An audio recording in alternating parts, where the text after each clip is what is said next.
My stepmother announced she was cutting me from Dad's will. At the reading, the lawyer started laughing. Hey, Reddit. So my stepmother thought she'd pull a power move at my dad's will reading and announced she was cutting me out of everything. The lawyer literally started laughing. This is going to be a long one, so grab whatever and settle in because this revenge was 30 years in the making. I'm going to start from the beginning because you need the full context of how absolutely bonkers this woman has been my entire life. My mom died when I was 7. Car accident, completely random, devastating for everyone involved. My dad was absolutely shattered. He was a quiet guy, the kind who showed love through actions rather than words, and losing mom basically broke something in him. He tried his best with me, but I could tell he was drowning in grief and work and just trying to keep our lives together. Enter Patricia. Dad met her about 2 years after mom passed. I was 9 at the time, still very much a kid who missed his mom and wasn't exactly thrilled about some random woman trying to fill that role. Patricia was the complete opposite of my mom in every possible way. Where my mom was warm and genuine, Patricia was cold and calculating. Where my mom actually cared about people, Patricia cared about appearances and status and money. But my dad was lonely and vulnerable, and Patricia knew exactly how to work that angle. She played the perfect girlfriend for about 6 months, then the perfect fiancé for another 6 months, and by the time I was 10, she was my stepmother, and moving into our house with her daughter Jessica from her previous marriage. Jessica was 8, and honestly, she was fine at first, just a normal kid. But Patricia immediately started this campaign of making Jessica the golden child, and me the problem child. Every little thing I did was wrong. Every achievement Jessica had was the most incredible thing ever witnessed by human eyes. I'm not exaggerating when I say Patricia made it her life's mission to make me feel like an unwanted guest in my own home. And the worst part? My dad either didn't notice or didn't want to rock the boat because he was so desperate not to be alone again. Let me give you some examples of how this woman operated. When I was 11, I made the school honor roll for the first time. Brought home my report card all excited, thinking maybe this would be the thing that made Patricia see me as something other than an obstacle. My dad gave me a proud smile and a pat on the shoulder, started to say something nice, and Patricia literally cut him off mid-sentence to announce that Jessica had gotten picked to be in the school play. Not even the lead role, just a background part where she'd stand there holding a fake tree or something. But according to Patricia, this was evidence of Jessica's incredible natural talent and star quality. My report card went on the fridge for about 2 hours before Patricia took it down to make room for Jessica's play announcement. When I pointed this out, Patricia told me I was being selfish for trying to steal Jessica's moment. When I was 13, I started mowing lawns around the neighborhood to save up for a bike. Spent the whole summer working in the heat, doing quality work, building up a good reputation with the neighbors. Started at 7 in the morning on weekends to beat the worst heat, came home sunburned and exhausted, but satisfied because I was building something for myself. The neighbors loved me because I actually did thorough work, edged properly, cleaned up the clippings, didn't half-effort it like most kids would. Word spread, and soon I had a regular client list. By August, I had enough saved up for this really nice mountain bike I'd been eyeing at the local shop. 21 speeds, good suspension, the kind of bike that would last years if I took care of it. I'd been going by the shop every week to look at it, make sure it was still there, imagining the rides I'd take once it was mine. I was so proud of myself for earning it through actual work. The day before I was supposed to go buy it, Patricia sat me down at the kitchen table with this serious expression like she was about to deliver bad news. Explained in this careful voice that Jessica really wanted to go to this expensive summer camp next year, the kind with horseback riding and arts programs and whatever else rich kids do in the woods. Wouldn't it be nice, Patricia suggested, if I contributed my savings to help fund Jessica's camp experience? You know, to show family unity and support, to prove I cared about my sister's happiness and development. When I said no, that was my money that I'd earned through my own work, Patricia's face went cold, told me I was being selfish. That family means sacrifice. That Jessica would do the same for me if our positions were reversed, which we both knew was absolutely false. When I still refused, Patricia spent the next 3 days giving me the silent treatment and telling my dad I was being divisive and creating conflict in the family. Said I was teaching Jessica that money was more important than relationships. My dad, bless him, actually stood up for me on that one. Told Patricia that I earned that money and I got to decide what to do with it. I got my bike. But Patricia made sure to punish me for it in little ways for months afterward. Forgot to include me in dinner plans. Forgot to do my laundry when she did everyone else's. Forgot to pick me up from school when it was her turn. Just constant small cruelties, designed to let me know I'd stepped out of line. High school is where things really ramped up. I was a decent student, played baseball, had a solid group of friends. Nothing spectacular, but I was doing fine. Jessica was in theater and choir, and according to Patricia, she was basically the next Meryl Streep, despite having the stage presence of a cardboard cutout. Every single one of Jessica's performances required the whole family to attend. Every rehearsal was treated like a Broadway opening night. Every minor role was cause for celebration and expensive gifts. Meanwhile, I had baseball games that Patricia refused to attend, citing various excuses about being too busy or too tired or having a headache. My dad would come to my games when he could, but he worked long hours running his own small accounting firm, and Patricia made sure to schedule conflicts whenever possible. Doctor's appointments for Jessica, mandatory parent-teacher conferences, suddenly critical errands that only Patricia could handle, but that somehow required my dad's presence too. Junior year, I made varsity as a starting pitcher. Pretty big deal at our school. The team had a tradition where parents of varsity players would host the preseason barbecue. When it was our turn, Patricia told the coach that we couldn't host because our house was being renovated. Total lie. We weren't renovating anything. She just didn't want to spend money or effort on something related to me. I found out later she told the other parents that I'd insisted we couldn't host because I was embarrassed about our house. Made me look like a snobby jerk for no reason. But here's where things get really important to the story. My dad's business was doing really well. Like, really well. He'd built up this accounting firm from nothing, had major corporate clients, was pulling in serious money, and he was old school about it. Didn't flaunt wealth, didn't buy fancy cars or take expensive vacations. He saved and invested and planned for the future. Around the time I was 15, my dad sat me down and told me that he'd set up a trust fund for me. Nothing I could access until I was 25, but it was there, growing, meant to give me a solid financial foundation when I was ready to really start my adult life. He also told me he'd updated his will to make sure I was taken care of no matter what happened. He made me promise not to tell Patricia or Jessica about the specific amounts or details. Said it was between us, father and son, and that when the time was right, everything would be clear. I didn't fully understand why the secrecy at the time, but I agreed. I think my dad knew, on some level, what Patricia was. I think he saw her manipulation and favoritism. But he was trapped between the woman he'd married and the son he loved, and he didn't know how to fix it without blowing up his entire life again. So he did what he could. He made sure I'd be financially secure, even if he wasn't around to protect me anymore. Senior year, college applications started. I had decent grades, good test scores, solid extracurriculars. I applied to several state schools with good programs for business and finance. My dad encouraged me to dream bigger, apply to some reach schools, but I was practical about it. Knew what was realistic. Jessica was a sophomore, and Patricia was already obsessing over getting her into some prestigious performing arts school, despite Jessica's relatively mediocre talent. But according to Patricia, Jessica just needed the right training and opportunities, and then everyone would see her brilliance. I got accepted to 3 good state schools with partial scholarships to 2 of them.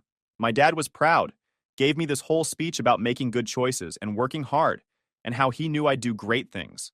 Patricia's response? She pointed out that partial scholarships meant the family would still have to contribute significant money, and was I sure I needed to go to college at all when I could just work at my dad's firm?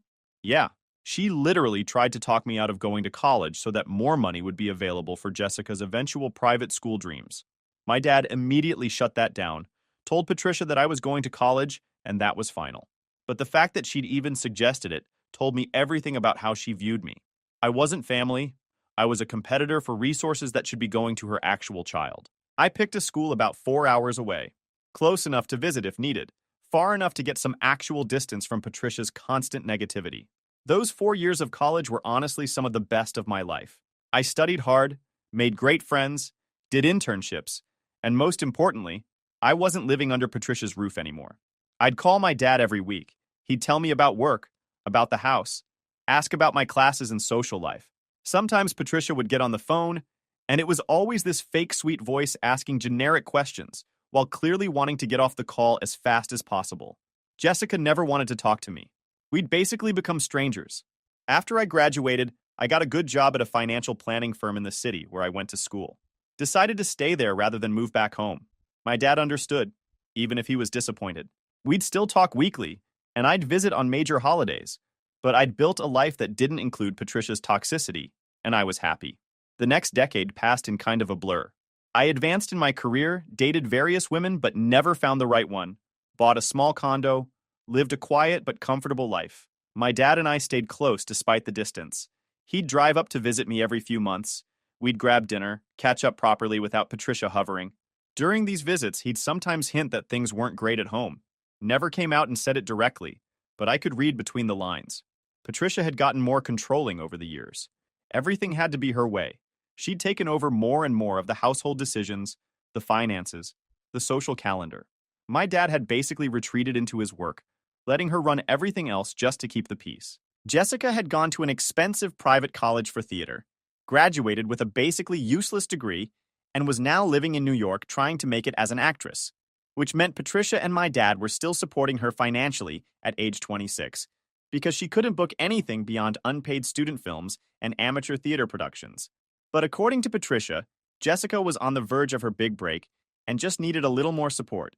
Meanwhile, I'd been financially independent since graduation, never asked my parents for a dime after college, built my own career in life. But somehow Jessica's constant need for financial support was noble and artistic, while my independence was me being cold and distant. Patricia's logic: everyone. When I was 31, my dad's health started declining. Nothing dramatic at first, just seemed more tired, less energetic. Said his doctor told him it was stress and getting older, needed to slow down at work. But over the next year it got worse. He started having these episodes where he'd seem confused or disoriented, memory issues, motor skill problems. Finally got a proper diagnosis: early onset dementia, probably a combination of Alzheimer's and vascular dementia. Essentially, his brain was deteriorating, and there wasn't much that could be done to stop it. The doctors said he might have 5 to 7 years, but quality of life would decline significantly. I wanted to move home immediately, help take care of him, but Patricia made it clear that my presence would be disruptive and stressful for my dad, that he needed calm and routine, and having me there would upset the household balance. She'd take care of everything. She was his wife, after all. This was her responsibility. My dad, in one of his clearer moments, told me not to fight her on it. Said he needed me to trust that he'd set things up right, that I needed to keep living my life and building my future, and that everything would make sense eventually. Made me promise. So I visited when I could, called constantly, video chatted when he was having good days, watched from 4 hours away as the man who raised me slowly disappeared into confusion and fog. It was brutal. Patricia would send occasional updates, always making sure to mention how hard she was working, how stressful it all was, how devoted she was being. Jessica came home from New York, moved back into the house to help, though from what I could tell, her helping mostly involved posting Instagram stories about being a caregiver and how emotionally draining it was to watch her stepfather decline. Real touching stuff. Dad's firm was being managed by his longtime business partner at this point. The partner and I stayed in touch, and he let me know that Patricia had gotten power of attorney and was making decisions about the business, the finances, everything. Said he didn't love it, but legally there wasn't much anyone could do. She was the spouse, and the legal documents gave her authority once my dad was deemed incapacitated. About 3 years into his decline, my dad passed away. Fairly peaceful, considering. Just went to sleep one night and didn't wake up. Heart gave out quietly, which the doctor said was probably a blessing given where his dementia was headed. I got the call from Patricia at 6 in the morning. Her voice was flat, almost businesslike. She sounded appropriately sad, said all the right things about how peaceful it was, and how he wasn't suffering anymore. Told me the funeral would be in 4 days, that she'd already contacted the funeral home and started making arrangements. Very efficient, very organized, almost like she'd been preparing for this moment. Looking back, I wonder if she'd been mentally planning his funeral for months, calculating what she'd inherit, what her life would look like once he was gone and she had full control of his estate. The thought makes my skin crawl, but knowing Patricia, it wouldn't surprise me. The funeral was strange. Lots of people from my dad's firm, from the community, people whose lives he'd touched. Patricia played the grieving widow perfectly. Black dress, tasteful tears, accepting condolences with grace. Jessica stood next to her looking appropriately somber. I stood on the other side, feeling like an outsider at my own father's funeral. Several of my dad's friends and colleagues pulled me aside to say nice things about him, to tell me how proud he was of me, how often he talked about my success. One older guy, someone who'd known my dad for decades, gave me this meaningful look and said my dad had been a smart man who always planned ahead. At the time, I just thought he was being nice. After the funeral, Patricia announced that the will reading would be in 1 week at the office of my dad's estate lawyer. Very formal, very official. Said it was what my dad wanted. That week was weird. I stayed in a hotel rather than at the house, partly because I didn't want to deal with Patricia any more than necessary, partly because that house had never really been my home. Patricia was suddenly very friendly, calling to check in, inviting me to dinner, acting like we'd always had a great relationship. It felt wrong, like she was performing. The day of the will reading arrived. The lawyer's office was one of those old-school places with wood paneling and leather chairs and law books lining the walls. Very traditional, very proper. The lawyer, this guy named Richard Holloway, was probably in his 60s, with white hair and glasses and this calm, professional demeanor. Patricia arrived dressed like she was going to a business meeting. Power suit, hair perfect, makeup on point.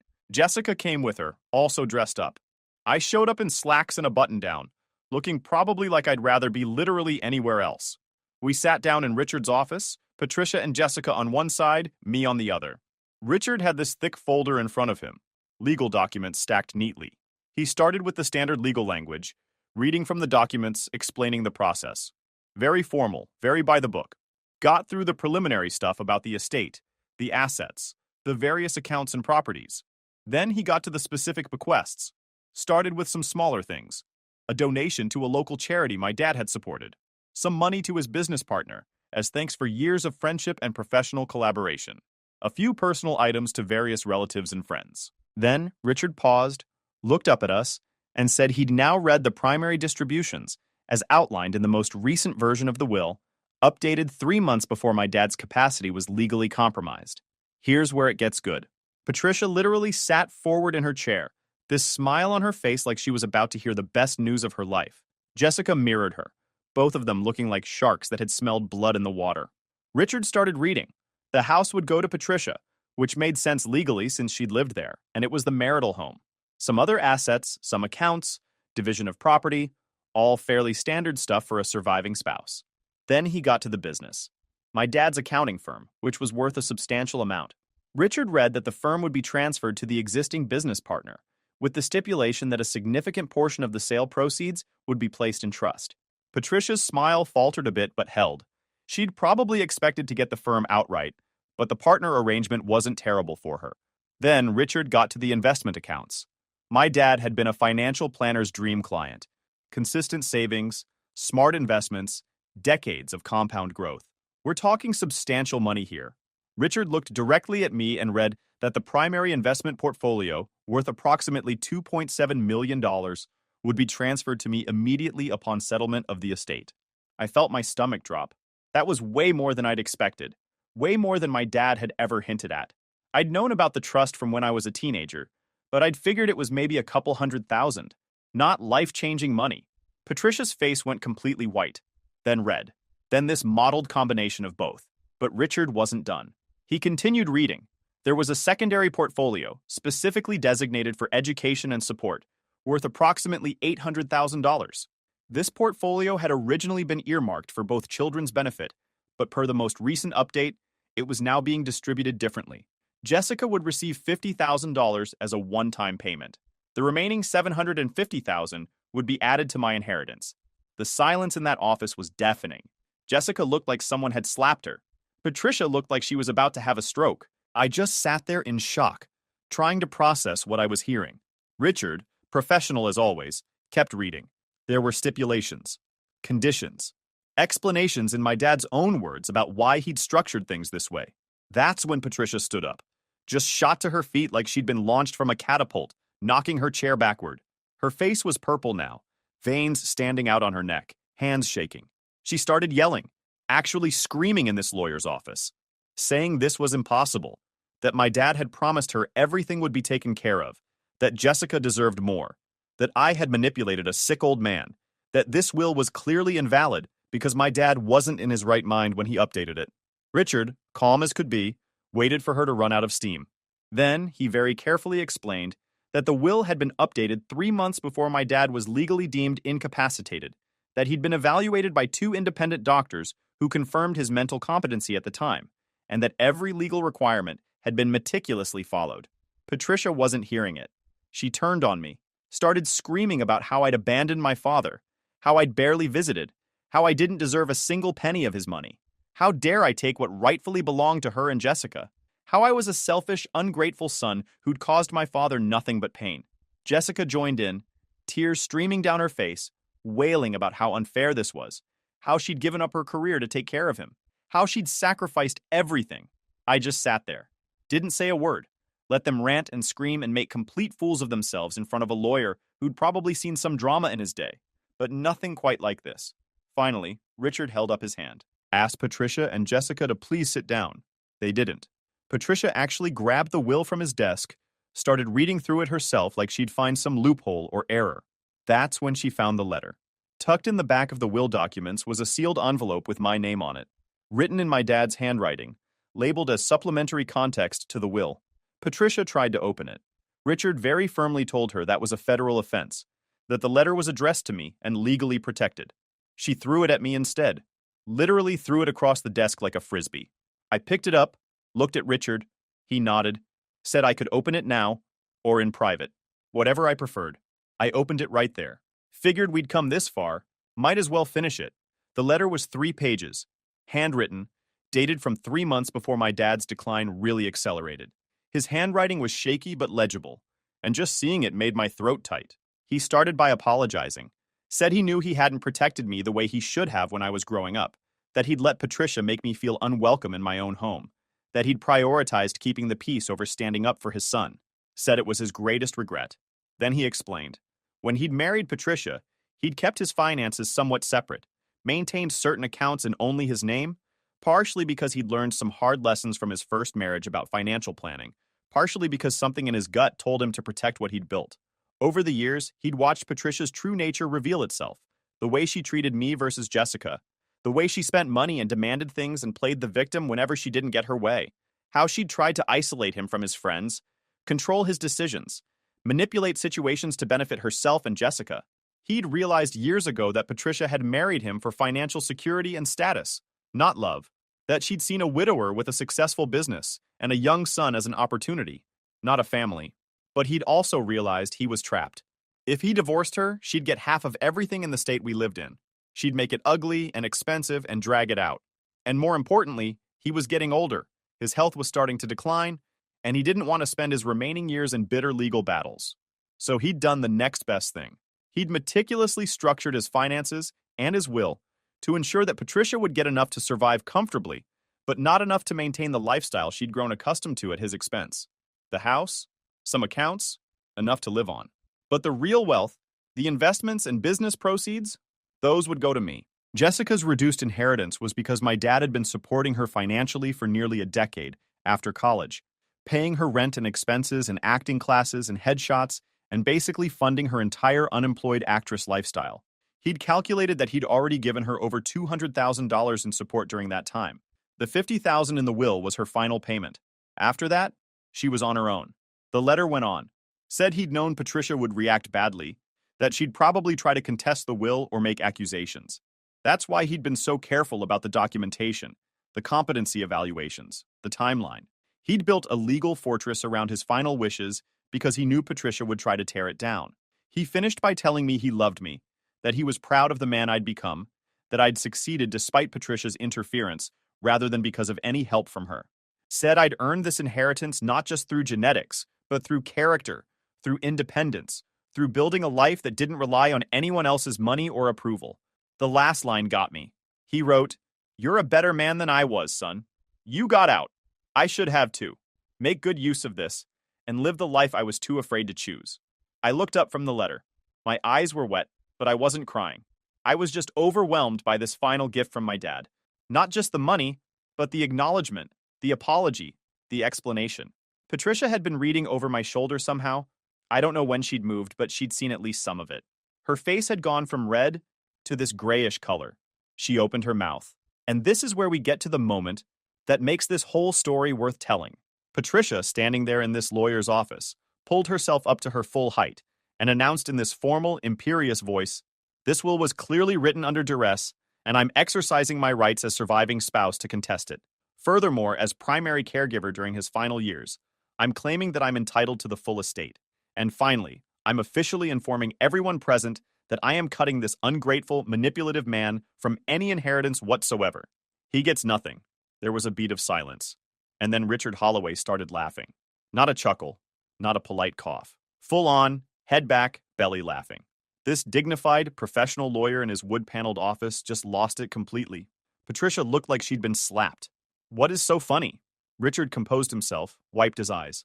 Mrs. Patterson, I apologize for my unprofessional reaction, but you cannot cut someone out of a will at the reading. That's not how any of this works. The will has already been executed per your late husband's wishes.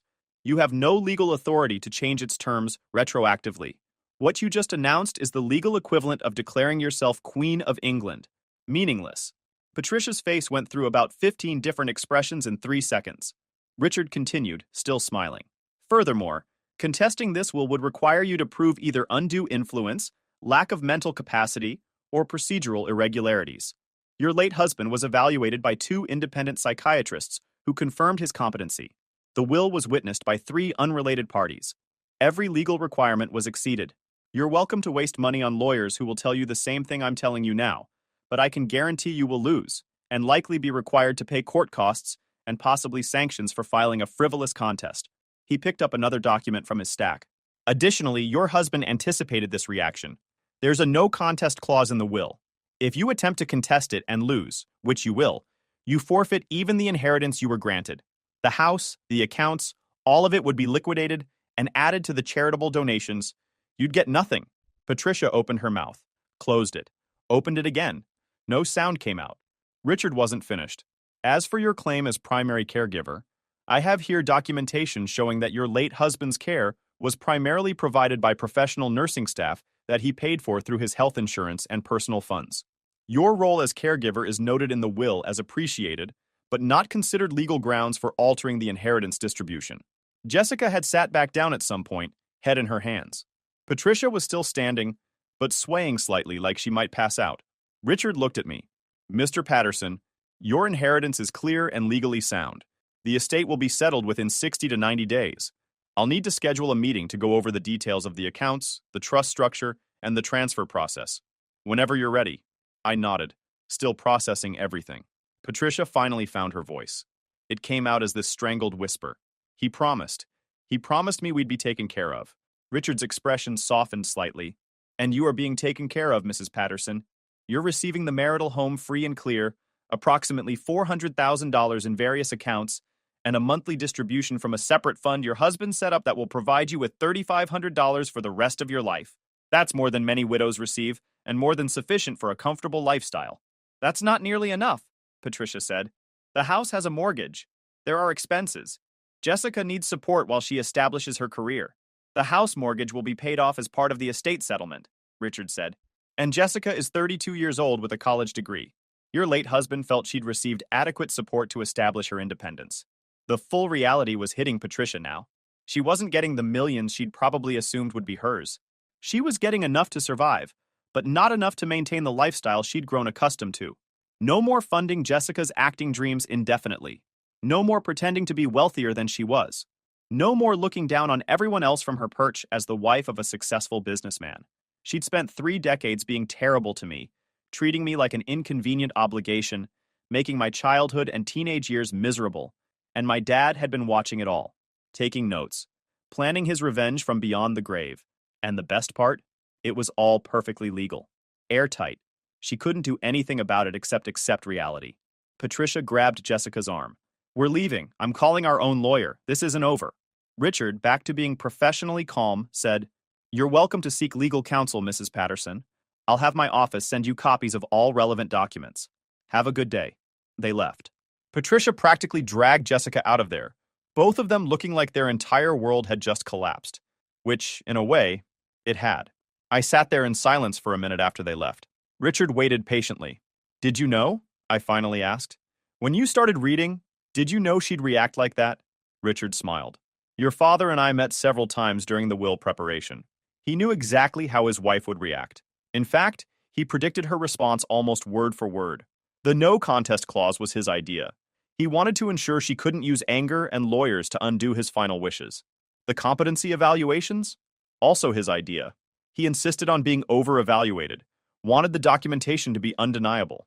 He said he'd spent too many years letting his wife manipulate situations, and he wasn't going to let her manipulate his death too. I nodded slowly, looking at the letter still in my hands. He planned all of this. He did. He was quite determined. Said he owed you better than he'd given you in life, and he was going to make sure you got it in death. Richard paused. For what it's worth, your father spoke very highly of you. He said you were the one thing he'd done completely right. Yeah, that got me. Had to look away for a minute. We scheduled the follow-up meeting. Richard walked me out, shook my hand, told me to call if I had any questions. I walked to my car, got in, and just sat there for a while. My phone started buzzing. Text from a number I didn't recognize. Then realized it was Jessica's new number. Long, rambling messages about how I'd ruined everything. How I was heartless. How could I take everything from them? How my dad would be ashamed of me. I blocked the number. Then Patricia called from her phone. I let it go to voicemail. She left a 5-minute message that was basically just screaming and accusations and threats to contest the will, even though we both knew that was financial suicide for her. Blocked that number too. Over the next few weeks, they tried other approaches. Patricia attempted to friend mutual family members on Facebook to get them to pressure me into giving up part of the inheritance. Didn't work. Most of the family had seen how she'd treated me over the years and had no sympathy for her situation. Jessica tried the sympathy angle, posting vague Instagram stories about family betrayal and how money corrupts people and how she'd learned who her real family was. Her comment section was full of her theater friends posting supportive messages without actually knowing any context. Patricia even tried to show up at my condo once. Building security called me before letting her up, and I told them she wasn't welcome. She apparently stood in the lobby for 20 minutes, demanding to speak to me before finally leaving. The estate settled exactly as Richard said it would. The money transferred, the accounts closed, everything processed. I paid off my condo, invested most of the inheritance conservatively, kept working because I actually liked my job. The house went to Patricia as stated. Last I heard, she was trying to sell it because she couldn't afford the property taxes and upkeep on her reduced income. She'd have to downsize significantly. Jessica moved back to New York, presumably back to her struggling actress life, except now without parental funding. Her Instagram got a lot quieter after that. My dad's business partner called me a few months after everything settled. Said he wanted me to know that my dad had talked about me constantly at work, that everyone at the firm knew I was the son who'd made something of himself, who didn't need handouts, who'd earned his success. Said my dad was prouder of me than he'd probably ever expressed directly. That conversation helped more than the money did, honestly. If you enjoyed this video, please hit that subscribe button.